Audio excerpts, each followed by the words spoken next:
Bonjour Guillaume. Bonjour Sarah. Donc si on fait cette vidéo aujourd'hui, c'est pour expliquer donc ton parcours pour trouver un emploi à New York. Bon, c'était pas évident pour toi, je sais, tu as eu quand même pas mal d'entretiens et en plus bah, tu étais assez quand même pressé par le temps parce que bah, ta copine est déjà sur place depuis combien de mois déjà? Depuis 6 mois je crois. Oui, en fait, on est arrivé, je crois qu'on est arrivé début août, et puis elle commençait à travailler au mois de septembre. Et donc moi j'étais arrivé en tant que touriste, et donc j'ai pu rester 3 mois maximum. Donc je suis reparti fin octobre en France. Oui, c'est ça, ouais. Ouais. Et depuis, t'as pas arrêté de chercher depuis que tu es arrivé à New York, même avant, je crois. Donc, si tu peux juste bah, nous expliquer les entretiens que tu as passés, ce que tu as pu en tirer, et du coup, bah, comment Voilà. tu es arrivé. Donc ma copine a su qu'elle partait à New York vers le mois de mars. Moi j'ai commencé à chercher fin mars, début avril. Et donc j'ai commencé mes recherches d'abord plutôt en ciblant les boîtes françaises parce que au niveau des visas, ça peut faciliter la chose. Enfin, le premier problème auquel on se heurte, c'est le visa. Mm. Euh, et donc j'avais passé un entretien avec une société de services française qui avait donc une filiale là-bas à New York. Donc j'ai d'abord passé un entretien téléphonique. Puis j'ai passé un deuxième entretien à Paris, dans leur locaux à Paris. Et enfin un dernier entretien avec la responsable à New York. Et donc j'ai eu une proposition mais qui était conditionnée à ce qu'ils m'obtiennent une mission là-bas. Donc du coup j'y croyais très fort et je me disais ouais, j'ai trouvé en 2 semaines, c'est incroyable. Ouais. Donc du coup j'ai arrêté mes recherches. Donc les mois passent et on arrive au moment où bah, on va partir à New York. Et là, je me dis, bah, ça commence à traîner un peu, donc je reprends mes recherches vers cette période-là. Entre-temps, enfin, j'avais aussi eu des contacts avec d'autres boîtes françaises, mais qui n'ont pas vraiment abouti parce qu'ils n'avaient pas de besoin. Et j'ai commencé du coup, à chercher au niveau des boîtes américaines. Donc il y a le visa H1B qui est le visa Mm. bah, classique, disons, pour travailler là-bas. Mais ce visa est soumis à quota. On a jusqu'au mois d'avril pour postuler et il est délivré au mois d'octobre. Et oui, et comme toi, ton principal objectif, c'était de partir le plus tôt possible. Du coup, en recherchant début d'été, tu pouvais pas attendre octobre l'année prochaine pour avoir ton visa. Donc c'est des contraintes qui sont assez fortes. Donc je me suis plutôt tourné vers un type de visa qui s'appelle J1, qui normalement est plutôt fait pour ceux qui veulent partir en stage.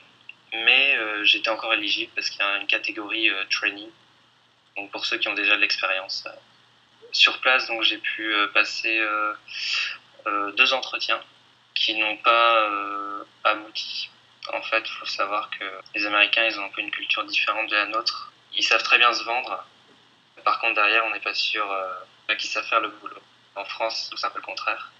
Moi, encore plus, je suis plutôt timide, donc c'était assez difficile. Mais c'était des bonnes expériences. Et donc, du coup, j'ai continué à chercher. J'étais un peu désespéré parce que j'avais pas. Enfin, si tu veux, j'avais beaucoup de retours, mais à chaque fois, il y avait ce problème de visa. Ils disaient ah oui, mais désolé, on prend pas le visa J1, etc. Donc, au fur et à mesure, je tournais mes candidatures de manière à ce que le visa J1 soit pas une contrainte.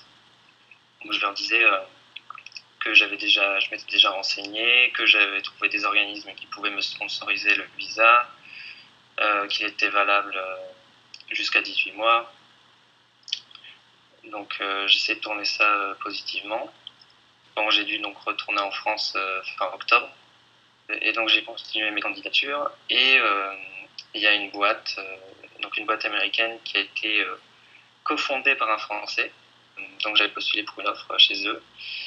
J'ai passé un premier entretien en français du coup avec le cofondateur. Ça, c'était bien ça. Après, j'ai passé un entretien technique en anglais et j'attendais des nouvelles, donc j'attends, je relance parce que j'ai pas de nouvelles. Il me disait à chaque fois, ah, on a encore d'autres entretiens à passer.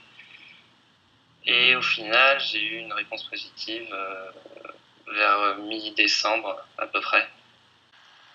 C'est super que ça a pu marcher. Et donc j'ai envoyé tous les papiers nécessaires à l'organisme de stage. Tout était rempli vers le 20 décembre. Et donc là, j'attends les papiers pour pouvoir partir Oui. à New York. Donc en attente du rendez-vous à l'ambassade, qui ne devrait pas tarder. Voilà. Et les 2 entretiens que tu as passés quand tu étais à New York, c'était une boîte américaine déjà, ça, non? Ouais, À ce c'était 2 moment-là. boîtes américaines. Alors il y en a une que j'avais contactée avant de partir, qui m'avait répondu avant de partir. Donc ouais, j'avais un peu discuté avec eux et directement ils m'ont proposé un entretien sur place. Alors quand je suis arrivé, donc, au début on a commencé à discuter, un peu comme en France, ils demandent un peu ton parcours, etc. Et puis ils te posent des questions sur ce que tu as fait, enfin ça leur paraît cohérent. Et après tout d'un coup il m'a dit, bon maintenant j'ai donné un exercice à faire sur le tableau blanc. Ah oui, le fameux exercice sur le tableau blanc, ouais. Un peu déstabilisé. Quand j'ai passé mon entretien en France, j'avais jamais vu ça, donc j'étais un peu déstabilisé et du coup, cette partie-là m'avait un peu bloqué. Donc je m'attendais à une réponse négative. Mm. D'accord. Après, le deuxième entretien, j'ai eu d'abord un entretien téléphonique. Pareil, ils demandent le parcours, quelques questions techniques. Et puis après, ils m'ont donné un entretien. Non, alors avant de me donner un entretien sur place, ils m'ont donné un exercice à faire chez moi. Donc j'ai préféré parce que tu as plus le temps pour réfléchir et Oui. puis aussi tu es en conditions réelles puisque tu peux travailler À ton rythme. comme si tu travaillais Ouais. vraiment. Quoi. Et donc suite à ça, j'ai été convoqué dans leur bureau. Et là, c'était 4 heures d'entretien. Waouh. Donc c'est beaucoup. Et j'ai rencontré en gros presque tous les membres de l'équipe. Et à chaque fois, donc, il y avait une discussion un peu sur mon parcours, sur ce que j'avais fait, suivi d'une question technique, enfin d'un problème. En gros, pareil à résoudre au tableau. Voilà. Ça a l'air Donc, monnaie courante en fait aux ouais, US, le tableau de voilà. résoudre Ça a les. été un peu mieux que la dernière fois puisque je m'y attendais un petit peu. Mais après, j'ai peut-être pas répondu ce qu'ils attendaient comme réponse. Je sais pas trop en fait, parce que c'est des questions assez ouvertes, donc tu donnes pas forcément la solution peut-être qu'ils attendent, je sais pas. Après, je sais pas aussi si peut-être qu'ils cherchaient quelqu'un de plus expérimenté que moi. À chaque fois dans les postes, dans les intitulés de poste, c'était senior. Je sais pas à partir de combien d'années ils estiment qu'on est senior. Voilà, toujours est-il que j'ai pas été retenu non plus suite à cet entretien. D'accord. Et ensuite, l'entretien avec la donc, société américaine, mais cofondée par un Français, c'est bien ça? Du Ouais. coup, donc tu as eu un premier entretien avec lui en français et ensuite des exercices aussi à faire. Non, c'est pas passé pareil. Il y a le deuxième entretien donc, qui était technique. Donc j'ai eu avec la personne qui était chargée, qui était responsable d'équipe. Elle m'a, pareil, elle m'a posé des questions sur mon parcours et posé quelques questions techniques, mais il n'y a pas eu de test, vraiment. Donc voilà, je pense aussi que le fait qu'il y ait un Français dans la boîte, je pense Ça, que ça a joué quand même. ah, parce que je pense qu'il Ouais. connaît, il a déjà la culture, donc c'est bien plus facile à faire passer ses idées. Ouais. Et d'ailleurs, juste rappelle ton métier en fait, donc c'est dans l'informatique, Ouais. mais Donc, plus exactement ton ouais. poste. Je travaille dans l'informatique, donc en France, on dirait je suis ingénieur études et développement. Donc, spécifiquement sur des technologies plutôt Java. Et donc aux États-Unis, ça s'appelle Software Engineer. Parce que là, tout ça, là, en fait, c'était des candidatures spontanées ou c'est des offres auxquelles tu as postulé? Quand j'ai commencé à chercher pour les boîtes françaises, c'était plutôt des candidatures spontanées parce qu'il n'y avait pas d'offres. Mais après, pour les boîtes américaines, il y avait beaucoup d'offres quand même. Mais après, si tu veux, j'en ai envoyé tellement. J'avais tout prêt, quoi, mon CV, une lettre de motivation que je reformulais un petit peu par rapport à l'offre qui était postée. Mhm.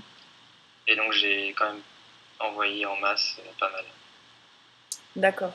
Et tu sais à peu près combien de candidatures tu as pu envoyer Énormément. Énormément. Franchement, franchement, ça doit être plus de 50, hein, je sais pas. D'accord. Et pour le visa, c'est un J1, un J1. Est-ce que du coup c'est toi qui l'as financé Est-ce que tu as avancé les frais et tu as pu négocier quand même qui te paye le visa ou comment ça s'est passé en fait? En fait, comme je présentais le visa de manière à ce que ce soit pas trop compliqué pour l'entreprise, j'ai tout payé moi-même. D'accord.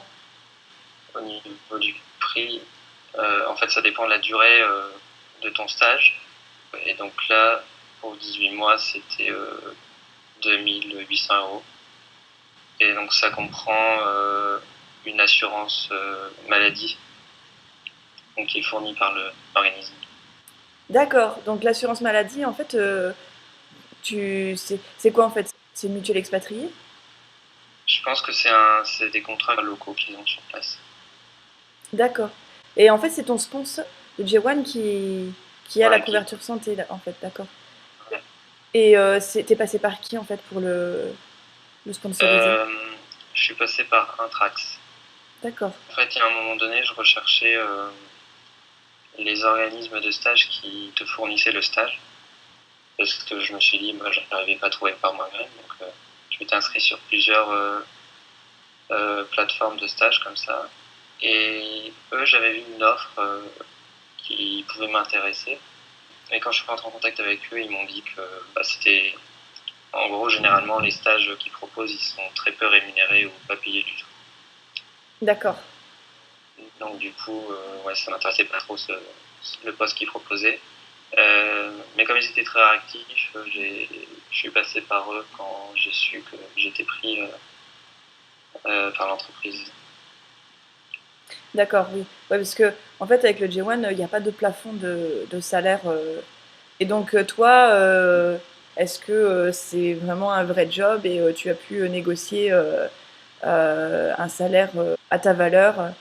Euh, j'ai pas trop négocié. En fait, quand il m'a rappelé pour me dire que j'étais pris, donc il m'a annoncé le salaire, il m'a dit c'est ce qu'on donne aux autres, Ouais. aux de l'équipe. Du coup, ça me paraissait un salaire correct, donc j'ai pas trop négocié. Par contre, après, il est revenu vers moi un peu plus tard, donc j'avais encore rien signé. Il m'a dit, par contre, au niveau du salaire, ça va pas être possible de faire comme les autres membres de l'équipe, étant donné que tu es stagiaire. Il m'a baissé un peu mon salaire, D'accord. mais ça reste encore correct, hein, avec une prime en fin de stage, si tout va bien. Ok, très bien. Et les autres membres de l'équipe, ils ont tous la nationalité américaine ou? J'ai pas demandé, mais ouais, je pense qu'ils sont tous D'accord. américains. Et tu es le premier J1 de la société ou ils ont déjà fait ça auparavant? Non, je suis D'accord. le premier Johan.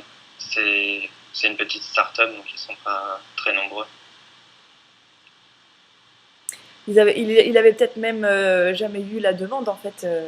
Ouais, je pense pas qu'ils connaissaient le visa parce qu'il m'a posé des questions et ils doivent être habitués non plus à remplir Ouais. des papiers parce qu'il y a eu quelques allers-retours avec l'organisme de stage au niveau des papiers qu'il n'avait pas bien remplis. D'accord, donc lui, il a dû remplir des papiers. Mais c'est bien parce que du coup, tu l'as vraiment aiguillé. C'est toi qui as trouvé donc l'organisme. Tu les as mis sûrement en contact avec la société, les documents à remplir et tout. Ouais. Donc, ouais, donc en gros, tu t'en es bien occupé pour qu'ils puissent avoir le moins de choses possible au niveau du C'est ça. visa. Et du coup, c'est à ce moment-là où tu comprends pourquoi ils veulent pas forcément prendre des gens avec des visas, parce qu'au niveau des démarches, Ouais, c'est plus compliqué pour eux. c'est plus compliqué pour eux, ouais. Et encore, le J1, bah, c'est le visa le plus simple à effectuer. Donc. Mais du coup, tu t'es bien renseigné quand même si... après, je sais pas quelles sont vos intentions à tous les deux, mais si tu peux basculer en H1B. Disons que l'organisme de stage, lui, il serait pas content du tout que je passe sur un H1B. Enfin, c'est un point d'échange, ils disent. Donc l'idée, c'est que je retourne en France après pour appliquer les compétences que j'ai apprises aux États-Unis. Après, moi, j'ai vu sur Internet que c'était possible, en tout cas, de le faire. Mais bon, faudra peut-être voir ça avec un avocat, quoi. Ok. Et ton parcours avant les États-Unis, c'est quoi tes diplômes? Alors, donc, j'ai un diplôme d'ingénieur. Après, j'ai commencé à travailler en 2008. J'ai travaillé 5 ans dans une société de service. Après, je me suis mis à mon compte dans un an et demi environ. Et puis après, bah voilà, après j'ai commencé à chercher pour D'accord. Ah, partir ailleurs.